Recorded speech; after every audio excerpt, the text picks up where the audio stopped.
আসসালামু আলাইকুম। কিছুদিন আগে আমি একটি ট্রেনিং করলাম, এটা হচ্ছে আইপিএম এর ট্রেনিং। তো ওই আইপিএম এর যে একটা কোর্স, সেখানে তারা শিখিয়েছেন যে কৃষির মধ্যে আইপিএম এর একটা অংশ হচ্ছে নিয়মিত জমি পরিদর্শন করা। জমিতে যদি কাজ নাও থাকে তাও একটু গিয়ে সেখানটা একটু পরিদর্শন করে দেখা। তো আজকে আমি আমার জমি পরিদর্শন করতে এসেছি। তো এসে যে বিষয়টা বুঝতে পারলাম, এই দেখেন, এই যে এই একটা গাছ, আর এর সাথে আরেকটা গাছ দেখেন, মরিচ গাছ, আরেকটা মরিচ গাছ, তার সাথে আরেকটা গাছ এবং তারপরে আরেকটা। তো এটা হচ্ছে আইপিএম এর একটা ধাপ, বললাম যে নিয়মিত জমি পরিদর্শন করা। আর এখানে আরেকটি বিষয় আছে, আরেকটা অংশ হচ্ছে সঠিক সিদ্ধান্ত গ্রহণে দক্ষতা তৈরি করা। এই সিদ্ধান্ত গ্রহণের দক্ষতা বিষয়টা কি, এটা একটু বলি। এই দেখেন, একটা বিষয় দেখেন, আমার এই যে যতগুলো এখানে, এই যে 1টা 2টা 3টা 4টা 5টা, তো এই 5টা মরিচ গাছের মধ্যে এই গাছটা কিন্তু সবচেয়ে বেশি ক্ষতিগ্রস্ত। দেখেন, এটা কিন্তু আমার মনে হচ্ছে যে ভাইরাস আক্রমণ করেছে, এরকমটা মনে হচ্ছে। এটা কেন এরকমটা মনে হচ্ছে সেটা একটু আপনাদের সাথে শেয়ার করি। তো আমরা ওই ক্লাসে শিখলাম যে পাতা কিন্তু ভাইরাসের কারণেও কুঁকড়ে যায়। তো এখন কিন্তু আমি নিয়মিত যেহেতু আসি, তো এখানে কোনো প্রকার চোষক পোকা বা সাদামাছি বা জাপ পোকা, থ্রিপস, এগুলো কিছুই নাই। কিন্তু তারপরেও এটার মধ্যে যেহেতু অনেকদিন যাবত এরকম কুঁকড়ে আছে, তার মানে হচ্ছে এটা ভাইরাসে আক্রান্ত হয়েছে। আরেকটা বিষয় হচ্ছে, ভাইরাসে আক্রমণ করার পরে কিন্তু ফলন কমে যায়। আর এখানে একটা বিষয় লক্ষ্য করেন, দেখেন, একটা মরিচও কিন্তু দেখতে পাওয়া যাচ্ছে না। হয়তো একটা পাইতে পারি, এদিকে না, আসলেই নাই।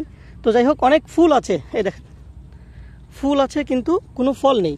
তো যেহেতু এটা ভাইরাস আক্রান্ত, সেহেতু এটার থেকে কিন্তু এর যে পাশের গাছ, সেটা কিন্তু আক্রান্ত হয়েছে। এই যে এই গাছটা একটু দেখেন, এটাও কিন্তু আক্রান্ত হয়েছে।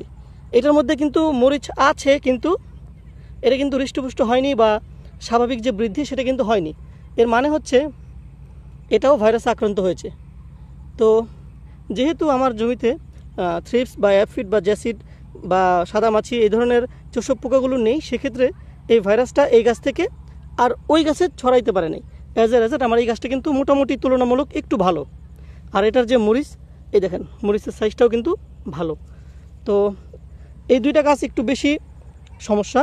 আর এর পাশের আরেকটা গাছ দেখেন, এই যে গাছটা, এই গাছটা কিন্তু একটু একটু দুর্বলের মতো। দেখেন, এটাও কিন্তু হলুদ হলুদ ভাব আছে, আর পাতাগুলো কিন্তু একটু সামান্য পরিমাণে কুঁকড়ে আছে। কিন্তু এর যে পরের যে গাছটা, এই যে এটার মধ্যে কিন্তু এই সমস্যাটা দেখতে পাওয়া যাচ্ছে না। হ্যাঁ, আর এর মধ্যে প্রচুর ফলও রয়েছে। তো যাই হোক, তো এই বিষয়টা নিয়ে আমি যে সিদ্ধান্ত গ্রহণের দক্ষতার বিষয়টা বলতে চেয়েছিলাম, সেটা হচ্ছে এখন আমার কি সিদ্ধান্ত নেওয়া উচিত। আমার সিদ্ধান্তের মধ্যে এই যে এই একটা গাছ এবং এই একটা গাছ, এই দুইটা গাছ হচ্ছে আমার ভাইরাসে আক্রান্ত গাছ। তো এই দুইটা গাছকে এখন কি করতে হবে, এটাকে তুলে এটাকে মাটির নিচে পুঁতে ফেলতে হবে, অথবা আগুনে পুড়িয়ে ফেলতে হবে। তাহলে কিন্তু অন্যান্য গাছগুলা নিরাপদ থাকবে। এই হচ্ছে সিদ্ধান্ত গ্রহণ। তো আমরা কিন্তু অনেকেই এরকম চাষাবাদ করি, 2-1টা গাছ বাড়িতে যদি এরকম নষ্ট হয়ে গিয়ে থাকে, আমরা কিন্তু সহজে ওটা ফেলে দিই না, রেখে দিই। তো এটা কিন্তু সিদ্ধান্ত গ্রহণের যে একটা ব্যাপার, এটা কিন্তু খুবই গুরুত্বপূর্ণ। আমি এই গাছটাকে এত যত্ন সহকারে ছোট থেকে সারটা দিয়ে রেখেছি, এখন আমি এটাকে ফেলে দেবো নাকি, এরকম অনেকেই ভাবতে পারেন। কিন্তু অবশ্যই ফেলে দিবেন। তা না হলে কি হবে, এরকম একটা একটা করে অন্যটার মধ্যে ছড়িয়ে আপনার সমস্ত যে বাগান বা যে গাছগুলো রয়েছে সবগুলোই আক্রান্ত হয়ে নষ্ট হয়ে যাবে। তো এই হচ্ছে আজকের ভিডিও, আশা করি আপনারা বুঝতে পেরেছেন। তো আজকে আইপিএম এর দুইটা বিষয় নিয়ে আপনাদের সাথে আলোচনা করলাম। একটা হচ্ছে নিয়মিত জমি পরিদর্শন করা, আর দ্বিতীয়টা হচ্ছে সিদ্ধান্ত গ্রহণের দক্ষতা তৈরি করা।